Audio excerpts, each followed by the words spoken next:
Guys welcome back to my channel. അല്ലെങ്കിൽ നമ്മൾ video ഇട്ട് തന്നിരിക്കുന്നതെന്ന് പറഞ്ഞാൽ അപ്പോൾ നമ്മളിന്ന് കൊഞ്ച് കറി ഉണ്ടാക്കാൻ പോവാണ്. ഗൈസ് അപ്പോൾ നമ്മൾ ഇതിനകത്ത് ഇൻഗ്രീഡിയൻസ് എപ്പോൾ ചേർക്കുന്നതെന്ന് പറഞ്ഞാൽ നേരത്തെ വെച്ചിട്ടതെന്ന് പറഞ്ഞാൽ തക്കാളി, ഉള്ളി, പിന്നെ നമ്മുടെ മുളക്. അപ്പോൾ മുളക് നമ്മൾ ഇപ്പോൾ ഇത്രയും അരിഞ്ഞിട്ടിട്ടുണ്ട്. നമുക്ക് ബാക്കി കാണിച്ചു. അപ്പോൾ നമ്മൾ കുരുമുളക് പൊടി ഇടുന്നുണ്ട് കേട്ടോ. മഞ്ഞപ്പൊടിയാണ് ഇടുന്നത്. മുളക് പൊടി ഇടുവാണ്. കണ്ടുകൊണ്ടിരിക്കുന്നതിൻ്റെ കൂടെ നമ്മൾ ഇത് ചെയ്തുകൊണ്ടിരിക്കണം കേട്ടോ. നമ്മൾ അടുത്ത ചിക്കൻ മസാല ഇടുവാണ്.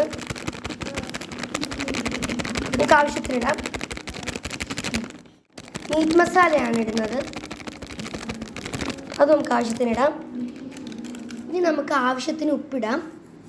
ഒന്ന് മിക്സ് ചെയ്യാം. നല്ല പുരട്ടി എടുക്കണം.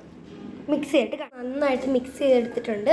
നമ്മളതിനകത്ത് നല്ല മസാലയൊക്കെ നല്ല പുരട്ടി ഒക്കെ ചെയ്തിട്ടുണ്ട്. നമ്മൾ കടുക് പൊട്ടിച്ച ശേഷം നമ്മൾ ഇഞ്ചിയും വെളുത്തുള്ളിയും വഴറ്റാൻ വെക്കുന്നു. നമ്മൾ നേരത്തെ വെച്ച് മസാലയൊക്കെ പുരട്ടി വെച്ച് നമ്മുടെ കൊഞ്ച് നമ്മൾക്ക് ഇതിനകത്തോട്ട് ഇടുക, പുരട്ടി കൊടുക്കാം. അപ്പോൾ നിങ്ങളിത് കണ്ടുകൊണ്ടിരുന്ന് വെക്കുന്നതാണെങ്കിൽ നിങ്ങൾ കമൻറ്റ് ചെയ്യുക കേട്ടോ. ഞങ്ങൾ പറയുന്നതോടെ നിങ്ങൾ വെച്ചുകൊണ്ടിരിക്കുകയാണെങ്കിൽ കമൻറ്റ് ചെയ്യുക. നമുക്കൊന്ന് അടയ്ക്കാം കുറച്ച് നേരത്തേക്ക്.